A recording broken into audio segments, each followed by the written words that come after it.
Welcome, oh happy warriors. Welcome to the Rabbi Daniel Lapin Show, where I, your rabbi, reveal how the world really works. This is not a show for crooks and creeps or clowns and cranks. No, it's not a show for tennis balls who just float down the gutter of life. No, it's a show for happy warriors who want to understand how the world really works, and for happy warriors who want to build their lives by improving their 5 F's, by developing their families and their finances, their fitness and their friendship and their faith, all of those integrated together in one fulfilling and happy life. And to all of you, happy warriors, I say welcome and thanks for being part of the Rabbi Daniel Lapin Show. Oh, and hey, thank you, those of you who listen to the show on YouTube. Well, thank you so much. You have pushed the subscriber base to over 50,000 subscribers. Yes, we just passed that milestone, thanks to you. So I very much appreciate it. And if any of you have not yet subscribed, and that's not just on YouTube, it's whatever platform you're on, but if you would be so kind as to go ahead and subscribe, that would be terrific. And let's head towards 60,000. Let's see, how long is it going to take us to get 60,000 active subscribers to the Rabbi Daniel Lapin Show on YouTube? We're doing great on iTunes. We're also doing great on Ghana, which is heard mostly in India. We've got a lot of people listening in India. And we've got a lot of people listening in Canada as well, which is great. So here's a starting off question for us for today's show, Happy Warriors. And that is, what is actually the appeal of liberalism? What is it that draws people to reject the free market financial model and to embrace the Marxist model? What is it that makes people feel drawn to wokeism? And why is it so important for some people to imperil a valuable brand like Bud Light by catering to a tiny community of people who think that men can turn into women? Why? What is the appeal? What's drawing everybody? Well, let me try and explain it. Liberalism, hear the word liberalism, it literally means being liberated. Liberated from what? Well, initially it's from the judeo-christian Bible-based belief system. That's what liberalism liberates you from. And people love that. People think that it's sophisticated and makes them sound intelligent and makes them removed from the primitivism of religious belief. It makes them feel good. They have managed to persuade themselves that religious belief is tribalistic and ancient and primitive, and so by rejecting it, and that's what liberalism is. Take Judaism, for example. The liberal branches of Judaism are what?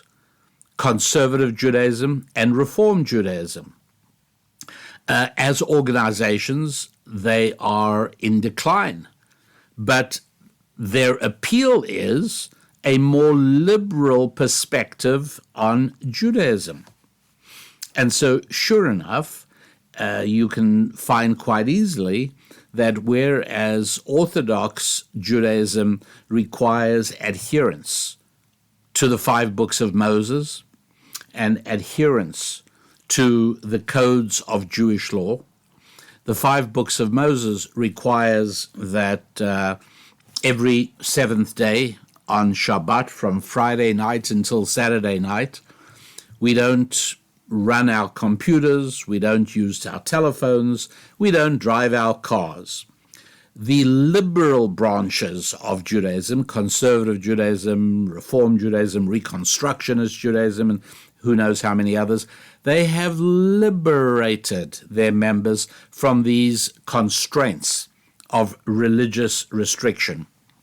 And so those things don't apply in the more liberated versions of Judaism.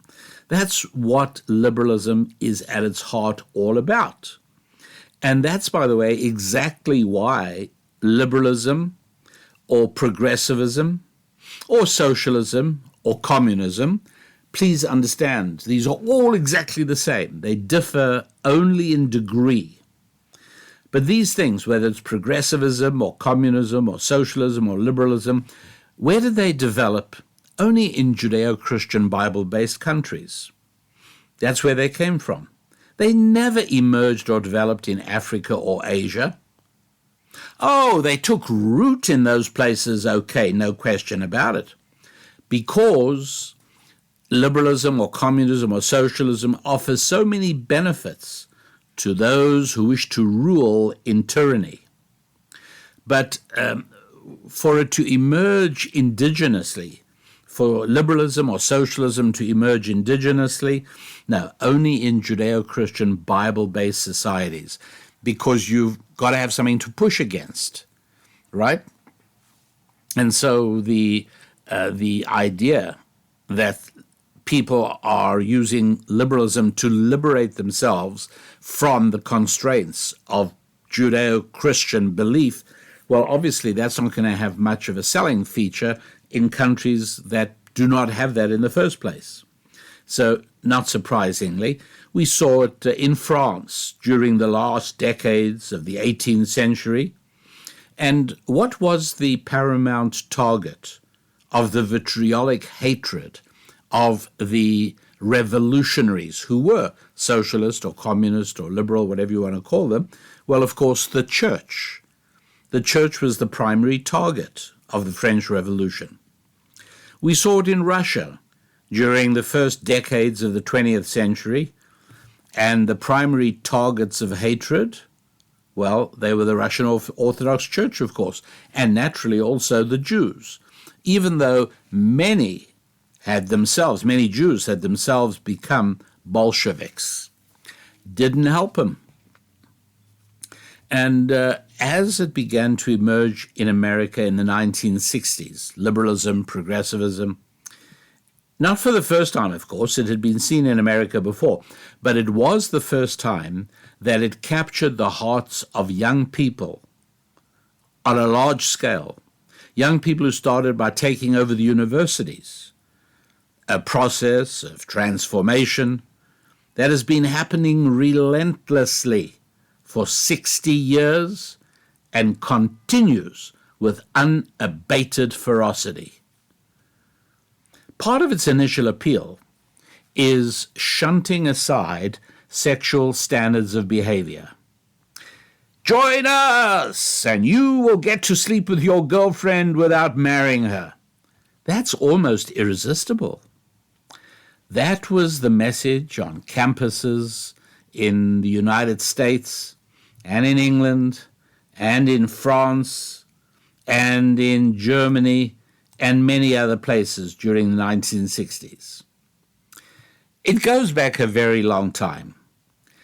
For those of you who are interested, and I hope if you are interested, I hope you have a Rabbi Daniel Lapin recommended Bible, and if you don't, you'll find that on the website at rabbidaniellapin.com. Just go to the store and get yourself a copy of my recommended Bible. And if you have that clutched eagerly in your hands right now, you'll turn to Numbers chapter 11, verse 10. And what we're talking about in Numbers chapter 11, verse 10 is Israel crying. The Hebrew verse reads as follows: Vayishma Moshe et ha'am bocher lemishpechotav. And Moses heard the nation crying for their families. Why are they crying for their families? Well, you've got to remember what's happened. In the context of the discussion, they've just received the Torah on Mount Sinai, even though that actually happens in the book of Exodus, but it's being discussed here. And among the many rules that are provided in the 5 books of Moses are several chapters of prohibited sexual activities. And so, I thought that I could, there I am, an eager 19-year-old who at a family gathering meets my father's younger sister. Turns out, that my father is 40, but he's got a younger sister who's 20. And I meet her at a family gathering. Oh, boy, this is great. Beautiful young woman. We have a family connection. We have the same last name. And I want to take her for a stroll down to the woods near the river. And all of a sudden, I remember Leviticus. And I see chapter Leviticus 18, 19, 20. And there, not once but twice, I'm told that I cannot have a relationship, an intimate relationship with my aunt. Well, that's a bit disappointing. That's wrecked an entire afternoon plan. That's terrible. You can understand why it is that when the Torah was given and the Israelites read it, they cried about their families. Now, what is this bit about families? Well, family is just another way, think of it almost as a euphemistic way to speak of sexual relations. Why? Well, because family is the product of sexual relationships. It may be a little bit awkward to contemplate, but you got to remember that when you're at a family gathering and, you're with your brothers and sisters and everyone's having a good time and your cousins are there and your aunts and your uncles are there and you're all having a wonderful family time, remember that all of this only happened because a long time ago, Grandpa and Grandma found ecstasy in one another's arms. And then after that, your parents did the same. So you have brothers and sisters. And so although we don't think of it that way, the existence of family is it's a beautiful tribute to physical intimacy that God put into the world as a reward for obeying his injunction of not good for man to be alone. Now, I just must issue the following caveat, which is that I am not ignorant of evolutionary biology, and I know full well that almost everything for which I give a Bible-based explanation can be explained in terms of evolutionary biology. Not everything, by the way, but most things. And so if you prefer the approach of evolutionary biology, which, by the way, is completely incompatible with a biblical approach, you've got to decide which way you go. And it's a decision that carries very significant consequences in its wake. But you would say, well, family is simply because sexual attraction arose as a means of propagating the species, and those species that didn't have sexual attraction vanished off the face of the earth because sexual attraction is obviously an advantage for evolutionary progress and for natural selection. And so you know why there's a lovely family barbecue and why everyone is together. 4 generations of the family. Grandparents are there and their children are there and the grandchildren are there, and there's 1 or 2 grandchildren that have got married and have a baby. So there you got 4 generations, over a period of perhaps 75 years, right? Typically a generation about 25 years. So grandparents say 75, just for argument's sake. Their children, roughly 50. The grandchildren might be 25, and so some of them may have little babies. So there you go. And evolutionary biology will say, see, that's proof of the effectiveness of simply physical attraction. But the Bible approach is that it is part of God's kindness in trying to encourage us, and perhaps even more than encourage, incentivize us to connect with one another. And God gave us, in that second chapter of Genesis, God gave us two ways to connect, sexually and economically. One way is referred to as family, the other way is referred to as bread. And indeed, this has become a part of Western thinking, in the sense that people often use the word bread as a slang term for money. Or sometimes they say, can you lend me some dough? Right? Dough or bread, it's all part of it.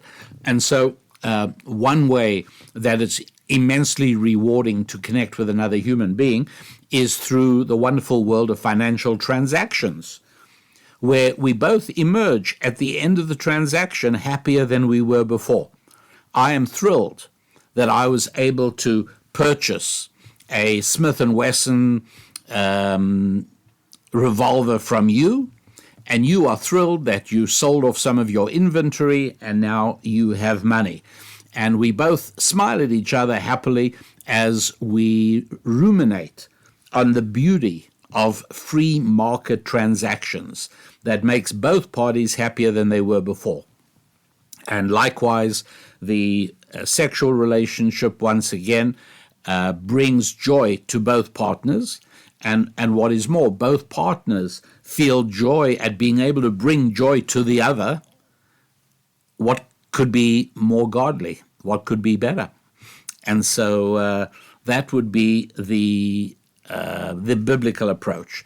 And so the word family, it's not synonymous with physical intimacy, but it strongly hints at it because we recognize that family is only there because of physical intimacy between mother and father and between grandpa and grandma. And as a result of that, hey, here we all are. What a great time we're having. And so back to the book of Numbers, chapter 11, verse 10, and Moses heard the people crying regarding families. Why are they crying about their families? No, they're crying about the restrictions on the activity that produces families. And that desire to be liberated from all sexual restraint is very compelling and very strong. And that lies at the heart of liberalism. And it's one of the reasons that the free speech movement corresponded to the so-called free love movement.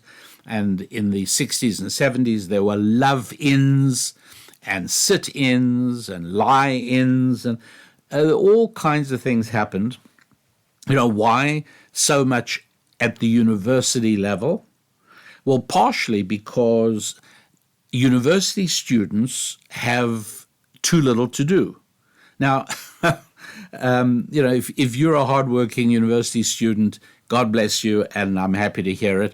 My bet is you probably, at a professional school, maybe you're working towards a nursing degree or a degree in computer programming. But if you're in the liberal arts, or if you're studying, God help us, gender studies or racial studies or colonial studies and imperial studies and comparative art and comparative literature, if you're studying all of that, I'm telling you right now, you've got a lot of time on your hands.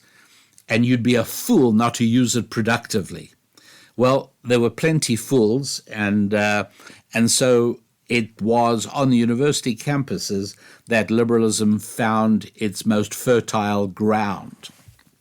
And the 1960s were a turbulent decade, both in basically throughout the judeo-christian world. Okay, that's what's happening. That was what was going on. And And it's not just an embrace of a system that utterly obliterates all restrictions on sex. Liberalism is also a protest against the fixed nature of life. Now, I hope I'm not going to lose you here, because I always worry about that, because I'm going to be telling you something that is going to stimulate a surge of cognitive dissonance. You're going to shake your head in indignation and probably react with some anger at your rabbi, but that's okay. I've got broad shoulders. I can take it. Because I'm going to tell you something you're not going to want to hear. And that is the fixed nature of life. Unlike what your preschool teacher told you, that you can be anything you like, it's kind of not true. It's a bit of a lie. Let me explain what I mean. For a start, right from day one, you are born as a human being, either male or female. You are one of those things. You do not have limitless choice. Right there from day one, much is already settled. Hello, born a male? You will largely circulate aimlessly and destructively, trying to still that urgent craving in you, that can only be fulfilled by a connection with a woman who gives you far more than a soothing spasm in the spinal column. A woman who actually gives you a lasting, timeless connection to the future. That's all that stills the craving of being a male. You're born as a female, you're pretty much okay till puberty. But thereafter, you begin to crave a baby. And that baby that you want so badly can be given to you only by that infuriating creature called a male, who, unless he is a knight rather than a knave, he'll bring you so much pain that you begin to convince yourself that you don't even really want a baby, and probably, when it comes to it, you probably don't even really want a man. That's right. I do believe that the wonderful world of lesbianism was basically created by horrible men. I really do. That's what it is. Women came to see. It's just too painful to associate with horrible men.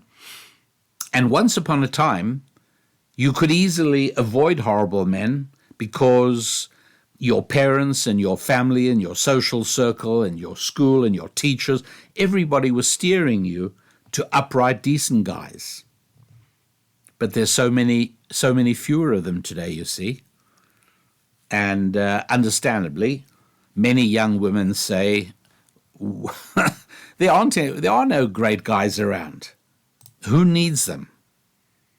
And they find closeness and warmth and friendship and even love with another woman. You know what? I get it. But above all, in liberalism, there is this driving force to reject Genesis. Back to your Bible, please. How about those of you who are not into the Bible? Like, how do you react when I mention the Bible? I really hope the way you react is not with indignation and anger, but I really hope you react by saying, hey, you know what, I'm not into this myself, but I do recognize it as the book that more than any other has shaped Western civilization, and so I should at least be aware of what is found within its pages, even if I don't have a deep visceral connection with those words. That's what I hope you say. So, but at any rate, you should, obviously you should own a Bible. There's no question about that. That's just one of the books that you should own. And so I say, no, as a liberal, you have to reject Genesis chapter 1, verse 27. You know what's written there? I'll give you a second to look it up. Genesis chapter 1, verse 27. That's right. Male and female, he created them. That's what's written there. And so obviously that must be rejected, because if the heart of liberalism is the rejection of biblical belief and an utter obliteration of the timeless truths of judeo-christian thinking, then you have to reject male and female. He created them. Well, if he didn't create them male and female, then first of all, nobody did any creating. They emerged indigenously by a lengthy, unaided process of biological evolution through natural selection. And they didn't actually evolve into male and female. They evolved into a spectrum, a non-binary spectrum, obviously because we're starting off with the rejection of Genesis 1:27, so obviously we must believe in the opposite. That is the heart of liberalism. Reject the divine directive, telling you that it will all only work out for you in your life, you man, if you forego all other women, devoting yourself exclusively to one woman with whom you raise a home and a family. I really understand how hard that is to hear. You know, you're a 22-year-old guy and you've just started making a few dollars, you got a job and you got friends and you've got a bit of discretionary income. And along comes Rabbi Daniel Lapin, who says, now it's time to start seeking a bride. And you say, are you stark, staring bonkers? Are you a raving lunatic? That's the last thing I want now. Do you really think I want to be tied down by a one woman? Why would I want that? The world is open to me. And I get it, because you have been persuaded that there are many successful ways to live a life and that all are equally effective and all produce equivalent happiness. And stay out of my face, because I will make my own choice as to what sort of life I will live. And the tragedy is that by the time it becomes evident, it's a little bit too late. You're a woman, fine. Your purpose in the modernist liberal project is to reject. By the way, you know that everything I'm telling you, it was written by Marx. So I'm not being terribly clever or original. I'm just telling you exactly how the left thinks. Reject the divine directive telling you to be a woman and to become a wife and a mother. Resist the cursed call to try and be a man. A young woman is told from kindergarten onwards, she's told literally from the time she's a tiny little girl, you don't have to be a wife. You don't have to be a mother. The world is open to you because your mother and your grandmother fought for feminist principles. You can become whatever you like. And notice that in all these narratives, the becoming whatever you like is always a corporate president or an international lawyer. It's never a supermarket clerk. But that's kind of where most working women end up. Not necessarily in the supermarket, but, tough, difficult, blood-draining, life-sucking, menial jobs. These are all clarion calls to socialism, happy warriors. And you should be aware of it, because you are subject to these calls. Your family members are. Maybe you got children, maybe you got siblings. Your friends are subject to these calls that are so loud and so insistent. The calls are to a world in which you are told, oh, anything is possible. Look, I don't want to make you miserable, but there's a certain joy in understanding how the world really works. And in the real world, not everything is possible. If you have testicles, you cannot ever be a mommy. If you have ovaries, You cannot ever be a daddy. This is hurtful. I get it. I hate limitations. One of the things that makes it hard for men to keep schedules is because the schedule is something that tells you you can't do everything. As long as you don't write down in a calendar and you don't make a schedule, inside your heart you're saying to yourself, hey, I can do everything. And you never end up doing everything. You're always running, trying to put out fires. Because writing down a schedule and plugging jobs and activities into a calendar proves to you that not only can you not do everything, but you have to carefully select the things you will forego in order to allow yourself to do other things that you choose to do instead. It's hurtful. I get it. I really, really do. I also would like a world where I could be a pirate and an orchestra conductor, a world in which I could acquire whatever I wanted in the company of many different women. It's hard to know for sure, but had this been promised to me in my gullible and vulnerable, had any of this been, all of this been promised to me, when I was gullible and vulnerable in my late teens and early 20s, I might have found it very appealing. But fortunately, I had parents who helped me understand that you have to choose. You're living in a real world, and the real world has limitations. In the real world, make no mistake, you can achieve much. As a matter of fact, we can all achieve much more than we are achieving. I say that without reservation. We can all achieve ever so much more than we are achieving. But it's all within certain broad parameters. Not anything and not everything.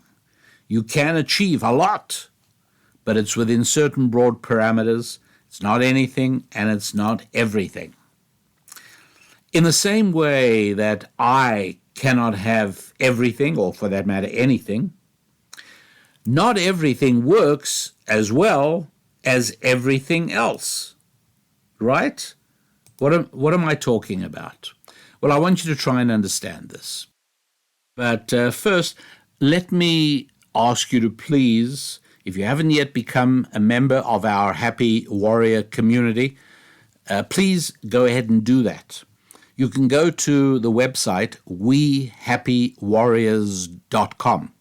wehappywarriors.com. That's all of us. And join our community. And I'd love for you to do that. It strengthens me, and in the same way, I will strengthen you.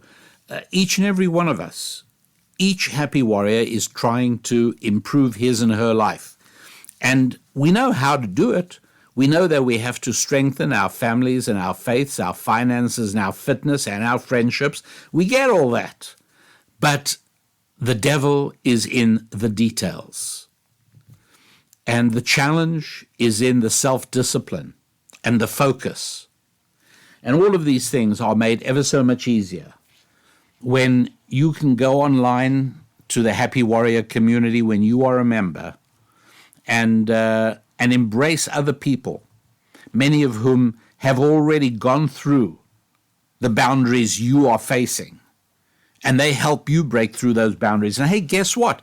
Here's somebody else who you are able to inspire and you are able to encourage to move forward to the plateau upon which you already comfortably rest. The Happy Warriors community is really, it's one of the best things I've ever been involved in, and it means a great deal to me. So go ahead to wehappywarriors.com and join the Happy Warriors community. You can also get there through the rabbidaniellapin.com website, rabbidaniellapin.com website. And you know what else you can do at rabbidaniellapin.com? rabbidaniellapin.com. You know what else you can do there? You can get yourself access to a Bible training tool called Scrolling Through Scripture. And I'd recommend Unit 1. I think you can access one lesson just right there for free. Just go ahead and listen to it. The reason I suggest this is because there is more misperception and confusion about this most important book than about any other book in the history of humanity. Part of the problem is the problem of translation. Look, let me just tell you flat out simple. It is impossible to accurately translate anything because the connection between language, values, philosophies is almost unbreakable. And you know, I should tell you that it's talking about evolutionary biology. And I remember I said evolutionary biology can explain a lot of the things, but only the Bible explains everything. And one of the things that evolutionary biology fails to explain, and by the way, you know, don't take my word for it. You can take the word of eminent scholars, even hostile to religion, secular, atheistic Jews like Noam Chomsky. And he will tell you that at the moment, with all the research, all the investigations, etymologists and linguists and language researchers have no understanding at all of how communication and language became part of the human toolbox. And it's a fundamentally important part of the human toolbox because, humans domesticate big animals. In Thailand, humans domesticate elephants. But around the world, a 120-pound farm wife might be taking care of a 2,000-pound cow. But how come there's nowhere in the world where we find that animals have domesticated humans? I know it sounds ridiculous, but that's just because we're so accustomed to the reverse that we don't even ask the question. And the real answer is that humans have language. And so this means that unlike a cow or a cat or a camel or a kangaroo, each of which has to operate on instinct, and each of which gets born into the world with certain inborn instincts, and in many cases the cat has to learn how to catch a mouse, and the duckling has to learn how to swim, and the little bird has to learn how to fly. In our case, you see, I didn't have to go through all the work of 16th, 17th, 18th, 19th, 20th century science. I didn't have to figure out gravity, and I didn't have to figure out how to build a car, and I didn't have to figure out about magnetism and electricity. It was all there in books. It was communicated to me by language from earlier generations. So I was able to climb onto their shoulders and reach even higher. Right? That's all the beauty of language. And Noam Chomsky and other secular scientists will tell you they cannot see where language evolved. There is no early stage of language. All of it, it's as if one day there was nothing and the next day there was language. Well, that fits the biblical model perfectly as it happens, but who cares? That's irrelevant. I mean, that's just something that entertains me. But the bottom line is that language at the moment, from a non-religious perspective, language is inexplicable.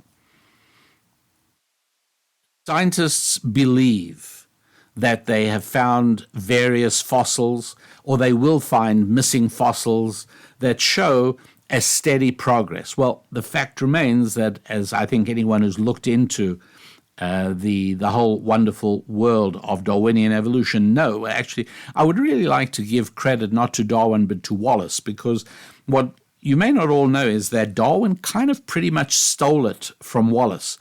Wallace was a young man without these lofty social connections enjoyed by Darwin, and Wallace was off in Indonesia somewhere doing some research. And he wrote back to Darwin a 20-page letter with the whole theory of natural selection.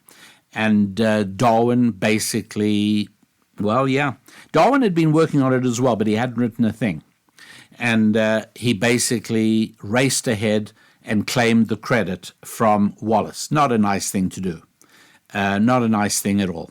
And but at any rate, so Darwinian evolutionists are working towards finding the missing links. They're working towards finding a continuous fossil trail from primitive oceanic invertebrates all the way to thoroughbred horses and chimpanzees and humans. And they're still trying to do it. But they really believe that they will. The trouble is that nobody anymore believes that they will find any evolutionary evidence of language development. It wasn't there, and then it was there. Well, that's okay, because as I point out and I lay this out very clearly in scrolling through Scripture, I show you how the words, and he breathed into his nostrils the breath of life. Early in the book of Genesis, God created man, and he breathed into his nostrils the breath of life. And I show you how that actually translates to giving humans the gift of speech. That's quite right. One day it wasn't there, and the next day it was. What was the human being before speech was imparted to him? Something not human, because speech is largely what makes humans humans. That, of course, and our souls. So I wanted you to grasp that and understand exactly how it is that all works.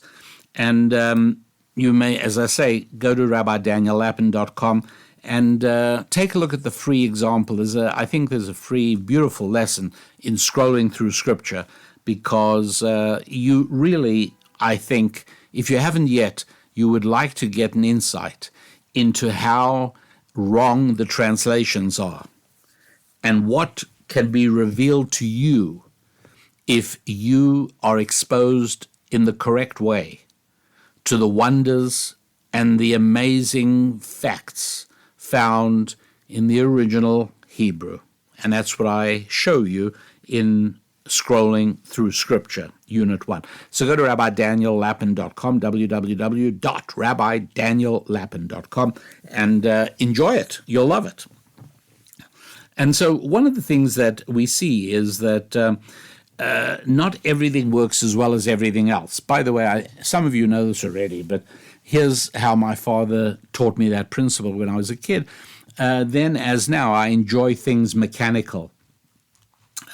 I just spent a lovely afternoon this week talking to a nuclear engineer, and we were both getting rhapsodic about nuclear energy and the many nuclear power stations that America has stupidly decommissioned, and the way they worked in producing the heat, which produced steam that drove the turbine, that drove a generator on the same shaft, and how the generators were hydrogen-cooled. Bet you didn't know about that. I know I didn't. Anyways, I love things mechanical, and my father used to occasionally give me a broken mechanical clock. You remember those clocks? You'd wind them up. Sometimes they had a different winder for the alarm. And then as the alarm rang, it wound down. So when you set yourself an alarm, you not only had to make sure you wound the clock, you also had to wind up the alarm section. Anyway, these mechanical clocks had a mainspring and an escapement movement. Fascinating stuff. I mean, and it's all, relatively old technology, but quite brilliant. And I used to take these apart and try and put them together. And the bottom line message was, there are many different ways of taking apart a mechanical clock. And there's a lot of ways of putting it back together, but only one works. By the time you take the springs and the little cog wheels and the escapement mechanisms and you start trying to put them all together, yeah, you can get them together in different ways, but the only way the clock is going to work is one out of the many ways. So I think it's important to know that, because there's not a lot of ways to live your life successfully and happily. There really aren't.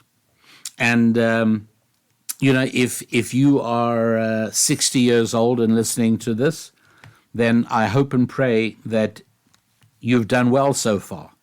But if you haven't, it's very late. It's very late. If you are 20 years old, you have been told by evil people. Yes, they are evil people. You've been told by evil people. Well, people with evil ideas. Okay, maybe that way. You've been told by people with evil ideas that there's all kinds of things you can do ahead of you.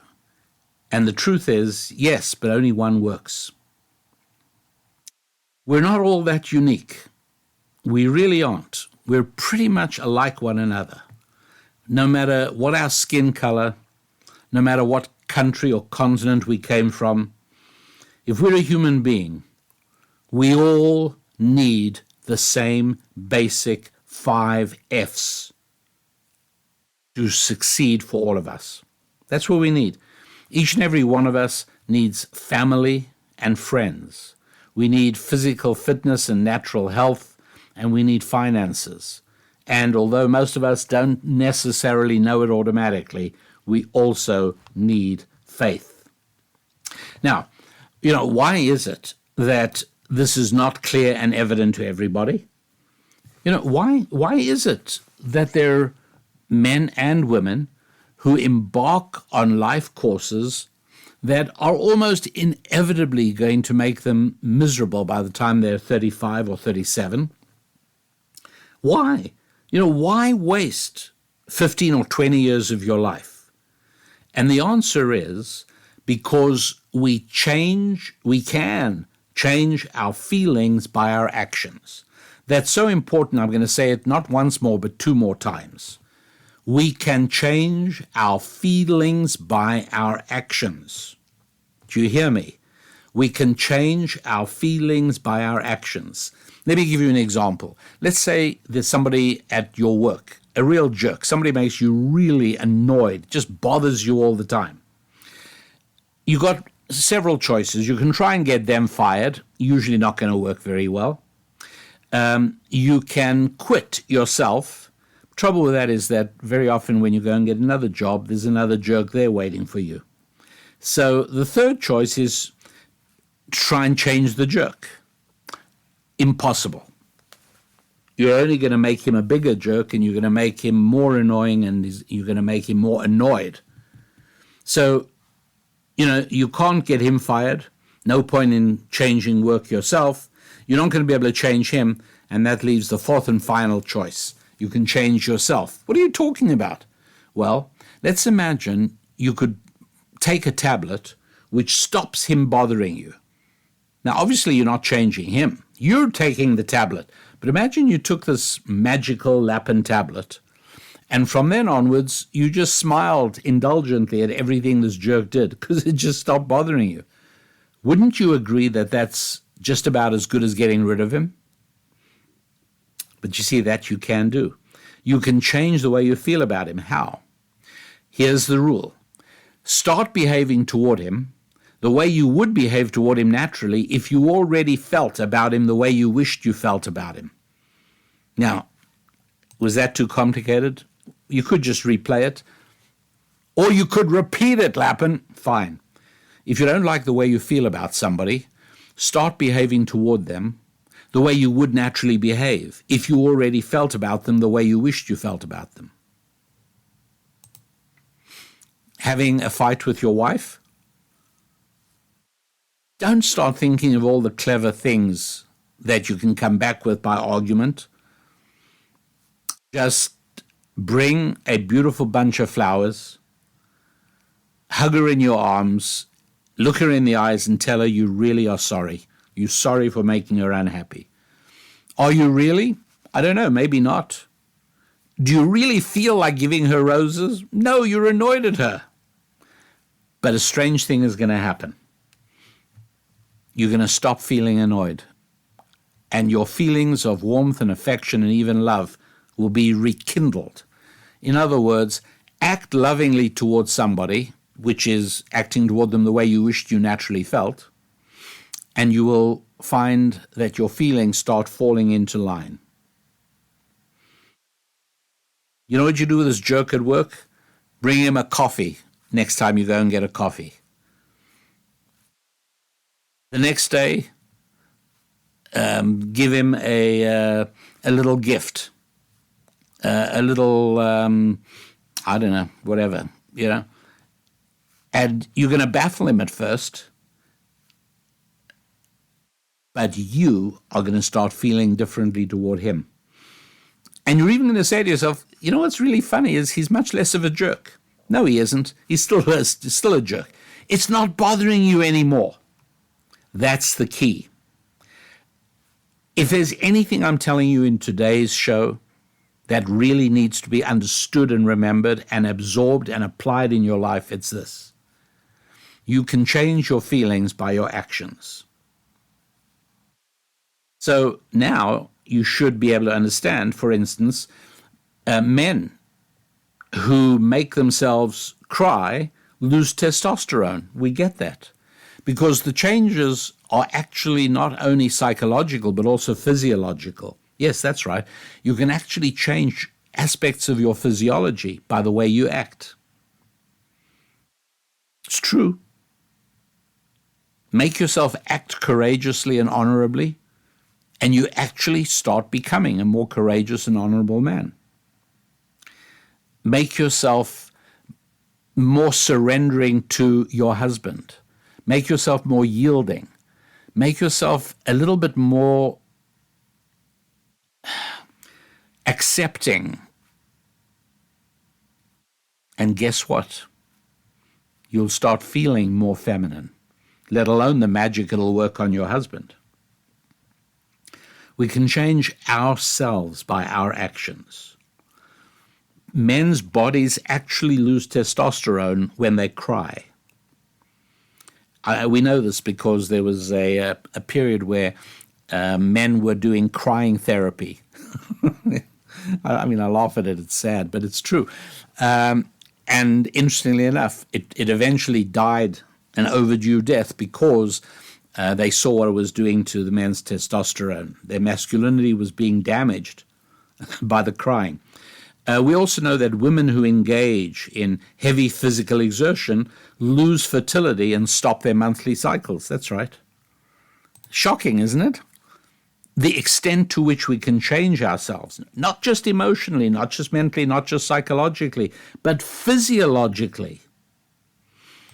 Now I'll tell you something that'll really bother you, but it's my job, I think, to tell you the truth rather than to massage you with warm butter. And this, I promise you, is not massaging you with warm butter at all. Men who start sharing intimacy with other men, and you know what I'm talking about, undergo spiritual, emotional, psychological, and even some neurophysiological changes, which makes them subsequently increasingly drawn to this behavior. Hear what I'm saying? Hear it carefully. Men who start sharing intimacy with other men undergo spiritual and emotional and psychological and even some neurophysiological changes, which make them increasingly drawn to this behavior. Conversely, men who are drawn to other men, who stop, well, you know what, I'm going to leave you to figure out the rest of that. Men who indulge in alcohol gradually become increasingly drawn to alcohol, and their bodies and their minds undergo changes. There was a medical study which showed that alcoholics actually have a measurable difference in their brains.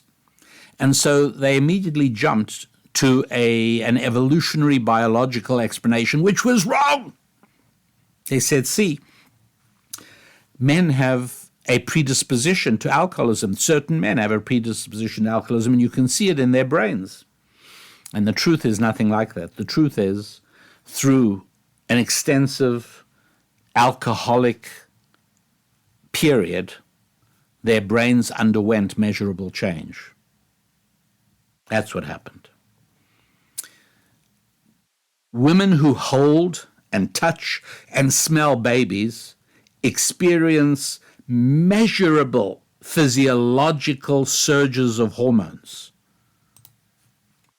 All a woman has to do is hold and touch and smell a little baby, and their bodies start going crazy with hormones, dopamine, oxytocin. We can influence how we feel by certain actions. Please remember that. And use it, because if you don't like the way you feel about something, start acting the way you would if you already felt that way. For instance, the old expression, whistle past the graveyard. What that means is you're scared walking past the graveyard at night. So what do? Whistle and laugh and walk with a jaunty stride. You actually start feeling less fearful. That's where that old expression comes from. So a young man who rejects family or rejects being serious about his finances, and he rejects marriage and children, he will start feeling that he's enjoying himself, because your thoughts and feelings will fall into action with fall into synchronization with your behavior. But inevitably for most men, in bitterness, they realize too late that they wasted time. Young women are deliriously excited to be guided into the workplace in their 20s. And as they waste their years of maximum beauty and fertility at a job which is sold to them as a career, they feel okay other than occasional little nagging moments. But by and large, it's not until baby hunger starts gnawing away to the extent it can no longer be ignored when they hit 37 or 38, and then all of a sudden, they realize it just might be too late. And that is why it is that the path that should be so clear to a 23-year-old is so often not. Because, happy warriors, we really are not all that different from one another. Yes, we each have a unique soul, that's true. But we all basically need the same things for a happy and fulfilling life. And don't be misled by the lies that tell you you can have it all. And don't be misled by the lies that tell you there are a lot of different ways of putting the clock back together, because they're not. There are not a lot of different ways to live a happy and fulfilling life. There really aren't. And so you happy warriors, spread the word. If you know, and I'm sure you do, you should, you know young people you're connected with, help them. Help them escape the tyranny of the lies and the indoctrination that liberalism is thrusting at them. Help them discover the power of the 5 F's. You'll be doing them a favor that they will thank you for always. I want to wish each and every one of you, happy warriors, a wonderful week of exciting progress. That in a week's time from now, you look back and you say, I really achieved much this week. Achieving much, please, with your families, your finances, your fitness, your friendship, and your faith. Have a great week. I'm Rabbi Daniel Lapin. God bless.